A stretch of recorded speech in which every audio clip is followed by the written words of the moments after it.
नमस्कार, मैं श्यामगिरी। आप देख रहे हैं टीएफडी इंडिया न्यूज 24। टीएफडी इंडिया न्यूज 24 में आप सभी दर्शकों का स्वागत है।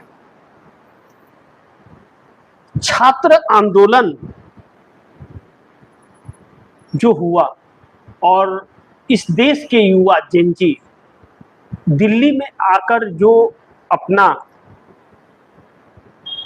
हुनर दिखा करके गए और यह दिखा करके गए कि सरकार यह ना समझे कि इस देश की युवा पीढ़ी इतनी बेवकूफ है कि किसी के भी जाल में फंस जाए।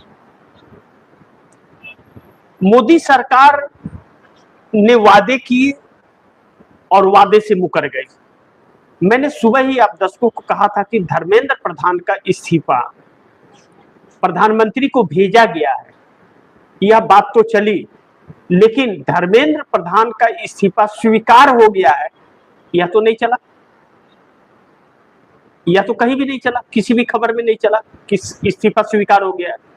दूसरा चीज, प्रहलाद जोशी को कार्यवाहक शिक्षा मंत्री बनाया गया। क्या बनाया? कार्यवाहक बनाया गया, यानी कि अभी फेरबदल की गुंजाइश है। शिक्षा मंत्री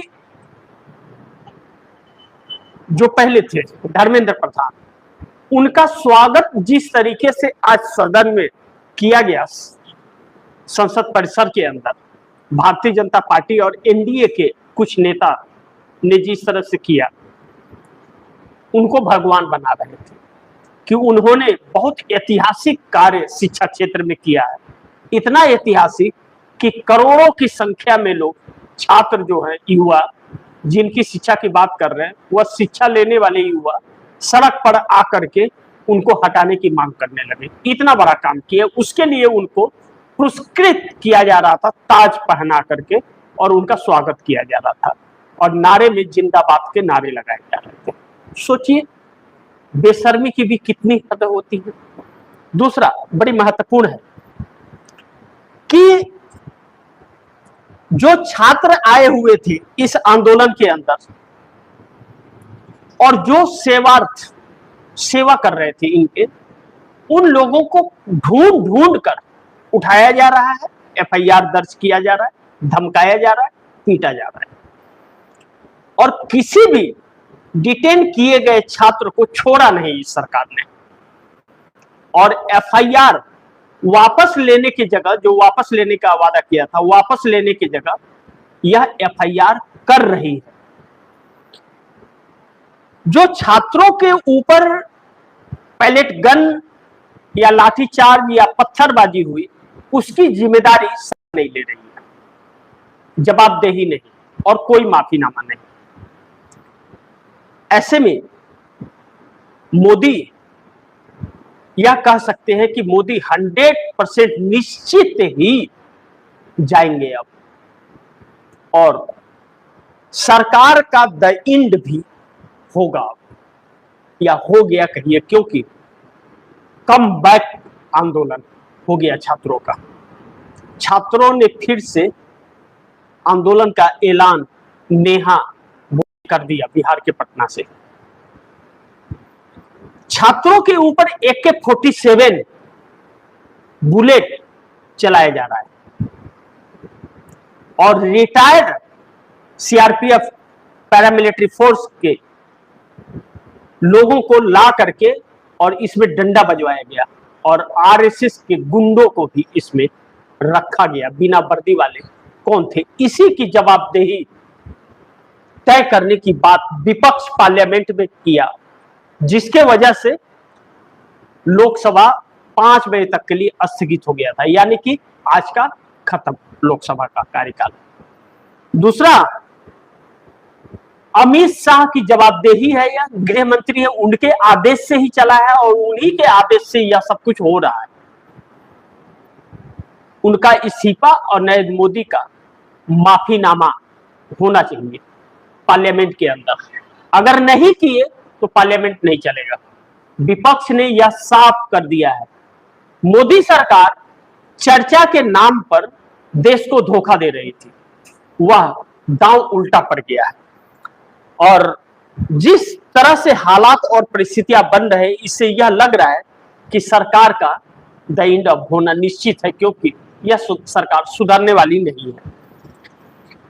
ऐसे में जब छात्रों ने, नेहा वोरा ने पटना में किया, कॉकरोच ने कपिल सिब्बल के साथ दिल्ली में किया, अलग अलग जगहों से छात्रों का जो प्रेस कॉन्फ्रेंस आ रहा है, कांग्रेस का छात्र संगठन NSUI ने जो किया, और जो इंडिया गठबंधन के लोगों ने किया, अब यह लग रहा है कि मोदी शाह का घमंड अब टूटेगा।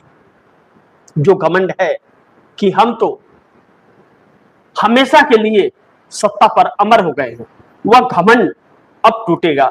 इंडिया गठबंधन अब मोदी का इस्तीफा लेगा आने वाले वक्त में, और मोदी इस्तीफा देंगे भी आने वाले वक्त में। इस देश में अब ऐसे हालात उत्पन्न हो रहे हैं। एक तरफ किसान बिल्कुल दिल्ली आने के कगार पर हैं, दूसरे तरफ एथनॉल को लेकर के आंदोलन, और तीसरा छात्रों का आंदोलन, और अब देश की जनता उतरने वाली है। यानी कि चारों तरफ से अब सरकार जब फंस रही है, तो मोदी कैसे रह सकते हैं? तब तो फिर 100% इन्हें जाना पड़ेगा, तब तो यह सरकार की बात अब हुई। अब किसी एक का नहीं, क्योंकि सब एक ही थाली के चट्टे बट्टे कहते हैं, वह है। क्योंकि अमित शाह को लेकर कोई जवाबदेही नहीं है, तो कैसे गृह मंत्री के पद पर बैठ सकते हैं? नितिन गडकरी के सड़क धंस रहे हैं, हरदीप सिंह पुरी के पेट्रोल में एथनॉल है, और रक्षा मंत्री राजनाथ सिंह का रक्षा ही चाइना भारत में ढुक जाता है, और वित्त मंत्री का कोई अर्थ ही नहीं रहा, क्योंकि वित्त मंत्री का बजट ही सब बिगड़ जाता है, हर साल बजट ही कम हो जाता है। तो ऐसे में सरकार के अंदर कोई बचा नहीं कि जिसके ऊपर भरोसा कर सके, यानी कि सब धोखा देने वाले बैठ गए हैं एक साथ मिल करके।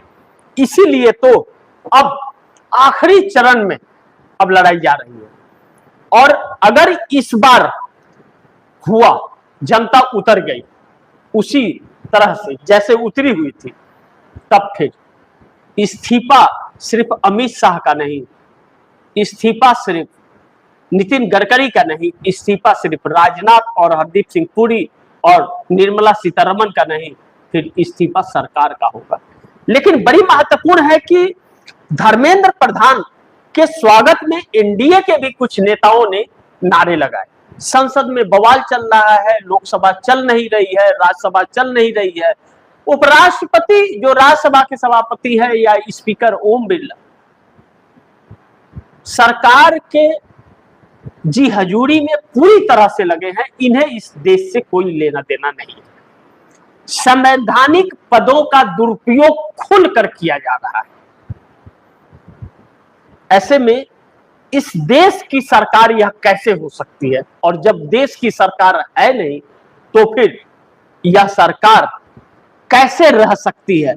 इसका मतलब सरकार का द एंड तय है, और ऐसा प्रधानमंत्री कैसे रह सकता है जो देश का है ही नहीं, देश उसके हित में है ही नहीं, देश के हित की बात ही नहीं कर सकता, और सपने लंबे लंबे दिखाता है। तो ऐसे मोदी का निश्चित हो रहा है 100% जाने का।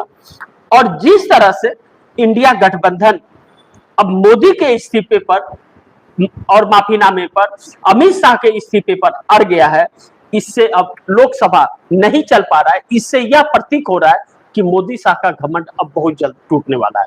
लेकिन संसद में विपक्ष ने एक नारा दिया, नारा लगाया, चंदा चोर कहां मिलेगा? बीजेपी के दफ्तर में। मैं नहीं कह रहा हूं, या इंडिया गठबंधन के लोगों ने नारा लगाया, और खुलकर लगाया, दिल से लगाया, जोश में लगाया, कहा कि चंदा चोर कहां मिलेगा? बीजेपी के दफ्तर में। लेकिन यह नारा छात्र आंदोलन में निकला था। छात्र आंदोलन ने इस नारे को दिया था कि चंदा चोर कहां मिलेगा? बीजेपी के दफ्तर में, और 56 इंच का छोटा बंदर, भाग नरेंद्र भाग नरेंद्र। यह नारा इन्हीं छात्रों ने गढ़ा था और इन्हीं छात्रों से निकला था, और यह देश का नारा बन गया कि चंदा चोर कहां मिलेगा? बीजेपी के दफ्तर में। आपको अगर वोट चोर को ढूंढना है तो बीजेपी के दफ्तर चले जाइए, चंदा चोर को ढूंढना है तो बीजेपी के दफ्तर चले जाइए, चौकीदार चोर को ढूंढना है तो बीजेपी के दफ्तर चाहिए, और घमंडी नेता आपको देखने हैं तो बीजेपी के दफ्तर चले जाइए। बड़ी साफ तौर पर यह छात्र कह रहे हैं। अब ऐसे में आसाम हो, चाहे वह बंगाल हो, बिहार हो, चाहे महाराष्ट्र हो, और भी कई जगहों से जो खबरें आ रही हैं कि छात्रों के साथ अन्याय किया जा रहा है इस सरकार द्वारा, और लोगों को डिटेंशन में लिया जा रहा है। रात को 2-2 बजे छात्रों के घर में पुलिस पहुंच जाती है, घर की छानबीन करती है और गिरफ्तार करती है। सोचिए, वह आतंकवादी नहीं है, लेकिन रात में मोदी जी रील बना के डालते हैं, इनको शोभा देता है। रात में नोटबंदी करते हैं, इनको अच्छा लगता है। रात में चॉकलेट देते हैं इटली के प्रधानमंत्री को, इनको बहुत अच्छा लगता है। रात में ही सब करते हैं। रात भर नींद नहीं आ रहा है मोदी जी को, बेचैन हो गए, तो रात में पुलिस को भी जगा रहे हैं। वह पुलिस वाले हैं या गुंडे हैं जो जा रहे हैं, और किसके आदेश पर जा रहे हैं? न्यायपालिका आंखें बंद करके बैठा हुआ है। न्यायपालिका को इससे कोई मतलब नहीं, वह लिपापोती करने में लगा है। टिप्पणियां सीजीआई की कुछ और कहती है, लेकिन उनके चरित्र और उनके इरादे कुछ और कहते हैं। सरकार मस्त है, यह जानती है कि न्यायपालिका इनके खिलाफ जाने की जरूरत नहीं कर सकता। चुनाव आयोग इन्हें 100% जिताएगा, इसलिए इन्हें फर्क नहीं पड़ता। लेकिन वही चुनाव आयोग जब नहीं रहेगा और वही सीजीआई जब नहीं रहेगा, तो कौन बचाएगा और कौन चुनाव जिताएगा, यह देखना बड़ी महत्वपूर्ण होगा। लेकिन अब इस देश की सरकार को घमंड है, यह निश्चित है।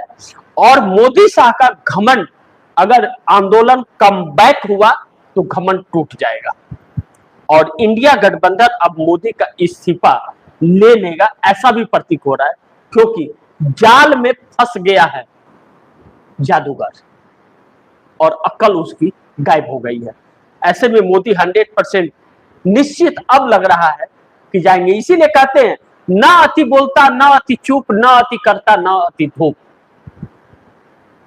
और मोदी ने तो हर चीज में अति कर दी है।